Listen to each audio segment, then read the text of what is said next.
Assalamualaikum warahmatullahi wabarakatuh. Alhamdulillahillazi hadana li hadza wa ma kunna linahtadiya laula an hadanallah. Asyhadu an la ilaha illallah wahdahu la syarika lah wa asyhadu anna Muhammadan abduhu wa rasuluhu la nabiyya ba'dah. Allahumma salli wa sallim wa barik ala sayyidina Muhammadin wa ala alihi wa ashabi ajma'in, amma ba'du. Faqala Allah ta'ala fil Qur'anil Karim, a'udzu billahi minasy syaithanir rajim. Bismillahirrahmanirrahim. Ya ayyuhalladzina amanu kutiba alaikumus syiyam kama kutiba alal ladzina min qablikum la'allakum tattaqun. Sadaqallahul azim. Ma'asyiral muslimin, jamaah Isya dan Tarawih Ramadan 1446 Hijriah.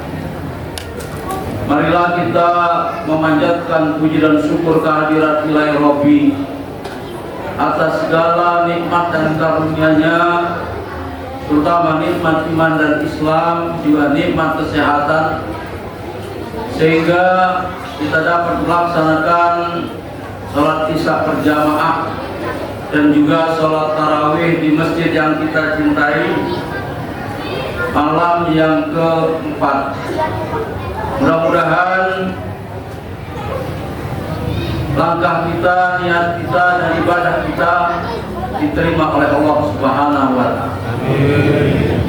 Salawat dan salam semoga terlimpah pada junjungan kita Nabi besar Muhammad SAW, pada keluarganya dan sahabat-sahabatnya, dan juga kita semua umatnya yang insya Allah tetap istiqomah di dalam melaksanakan ajaran-ajaran.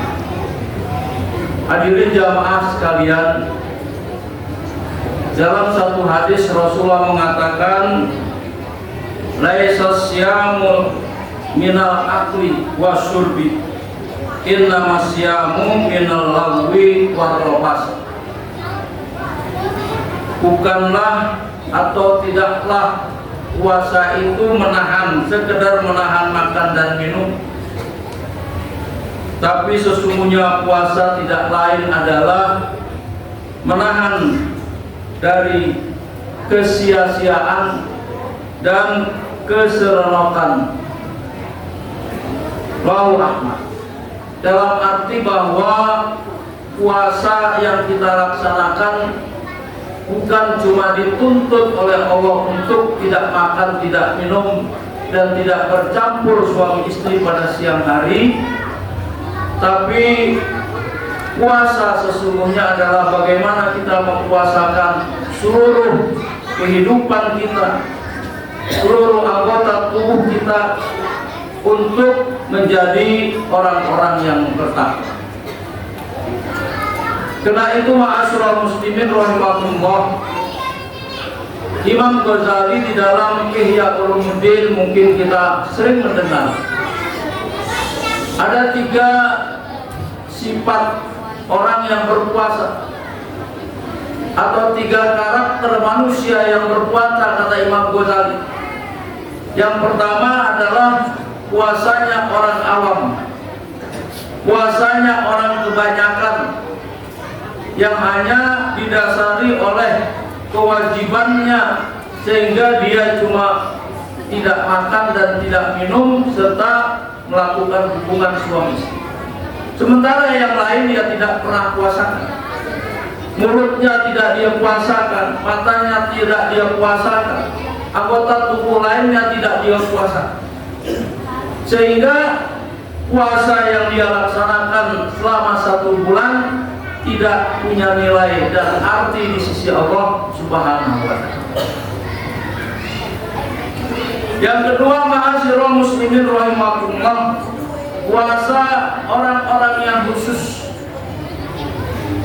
Bukan saja dia tidak makan, tidak minum, tidak melakukan hubungan suami istri, juga dia memelihara seluruh anggota tubuhnya untuk berpuasa.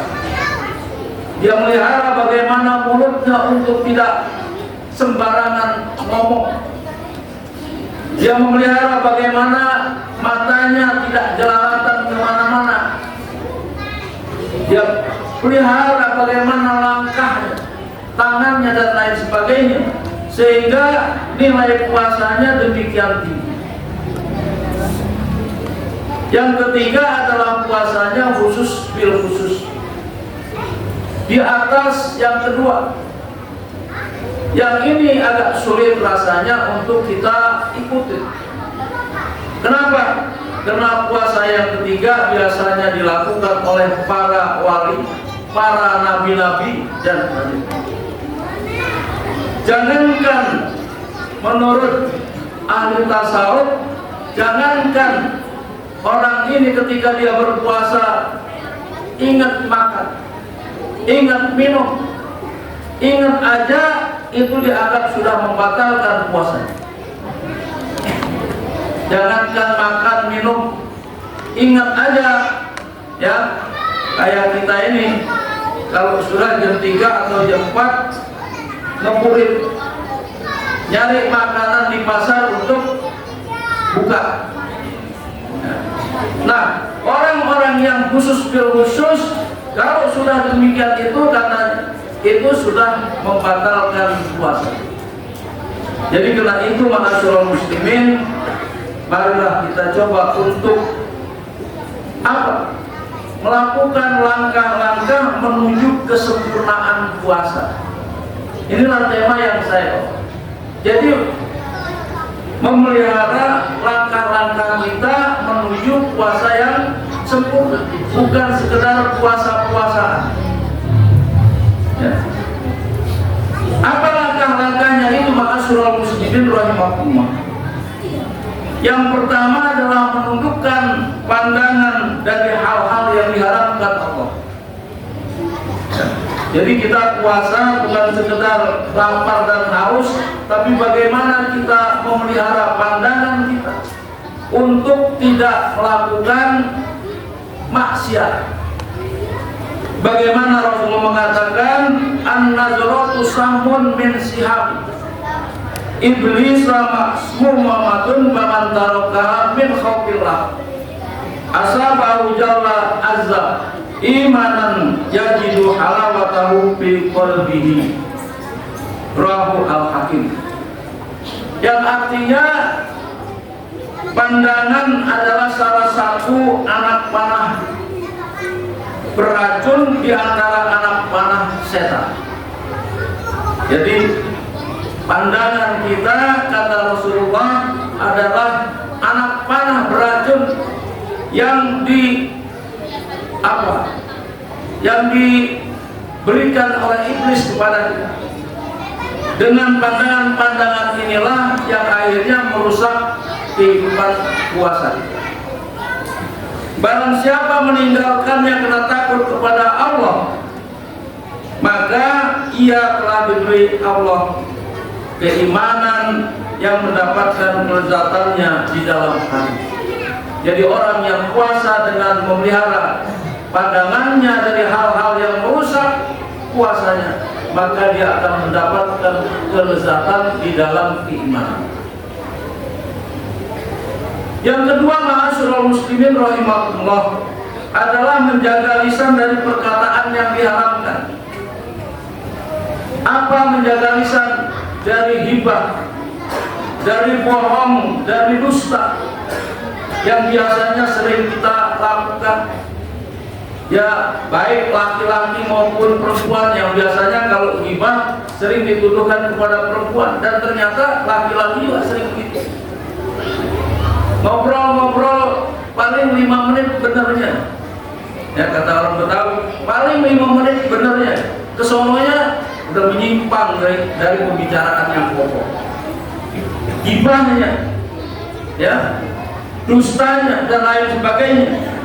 Nah, karena itu kata Rasulullah, asyamu junnatun fala yarkus wa la yajhal wa ini mura'ud qatalahu aw satamahu falyaqul inni shaim. Puasa adalah perisai Apabila salah seorang di antara kamu sedang berpuasa, maka janganlah berkata kotor dan jangan bertindak bodoh. Bertindak bodoh itu seperti itu, ngomongin orang lain, menggunjing orang lain, mengatain orang lain, bahkan berbuat yang merusak kehidupannya dengan menipu dan lain sebagainya. Ya. Jika ada seorang yang menyerangnya atau mencacinya, maka hendaklah ia mengatakan, aku sedang berpuasa. Jadi untuk menghindari perdebatan yang tidak perlu lisan kita, maka kita tinggalkan obrolan-obrolan yang tidak baik yang akhirnya membatalkan nilai puasa. Puasanya mungkin nggak batal, ya. Puasanya nggak batal, tapi nilai puasanya nggak ada. Yang ketiga, ma'asyiral muslimin rahimakumullah, menahan pendengaran dari hal-hal yang diharamkan. Ya. Bukan saja kita bicara, bukan saja kita berbuat, tapi kita mendengarkan orang berbicara tentang hal-hal yang tidak baik pun itu nggak boleh. Sama halnya orang yang mendengarkan dengan yang berbicara.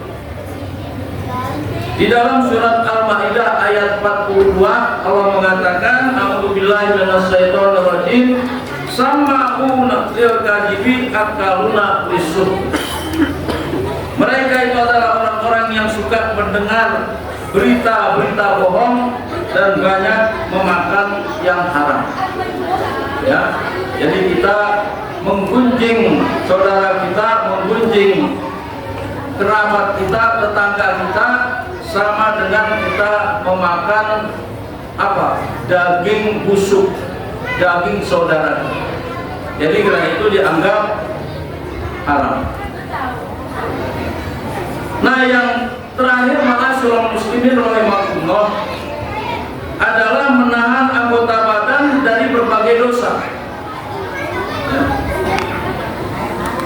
Tidak ada artinya kita berpuasa dengan menahan makan yang halal, minum yang makan yang halal yang ada di rumah kita, sementara makanan-makanan atau air yang kita beli dari uang yang haram.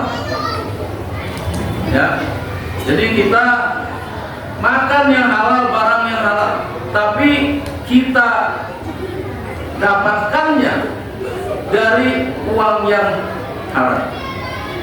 Jadi kalau yang haram bukan saja jenis makanannya, kata-kata babi dan anjing, tapi juga pisang goreng bisa menjadi haram, kerupuk bisa menjadi haram, ya, rujak bisa menjadi haram. Kenapa? Ketika kita membelinya dengan uang yang haram. Kita puasa, tapi kita memakan barang-barang yang dari yang kita dapatkan haram. Nah, yang terakhir, ma'asyiral muslimin rahimakumullah, adalah tidak memperbanyak makanan pada saat kita berbuka. Ini yang sering kita lupa. Jadi kita berbuka, puasanya puasa apa? Balas dendam. Padahal kata Rasulullah, sumu tasihku, puasalah kamu, niscaya kamu sehat. Puasa yang bagaimana yang bisa mensehatkan diri kita? Puasa yang punya etika, puasa yang punya tata cara. Misalnya nyaurnya juga sekedarnya untuk menahan, ya, bukan balas dendam. Demikian juga bukanya, ya. Jadi baik nyaurnya maupun bukanya dia lakukan dengan kesederhanaan. Kita kan sering malam kalau bulan puasa anggaran dapur nambah, ya Bu ya.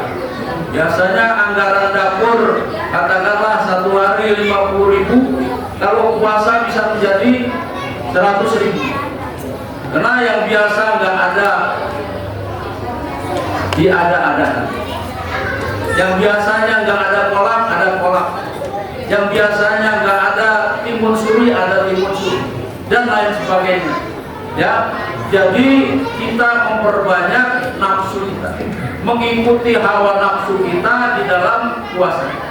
Nah, inilah ma'asyiral muslimin rahimakumullah yang merendahkan nilai puasa kita di sisi Allah. Jadi karena itu, bagaimana kita melakukan langkah-langkah yang baik dalam rangka mewujudkan puasa yang berkualitas adalah mengikuti pola-pola yang tadi.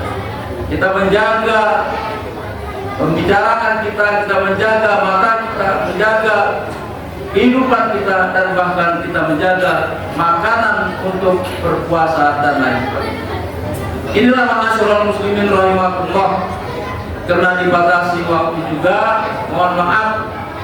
Mudah-mudahan dengan sedikit ini menjadi nilai kualitas di dalam rangka kita puasa.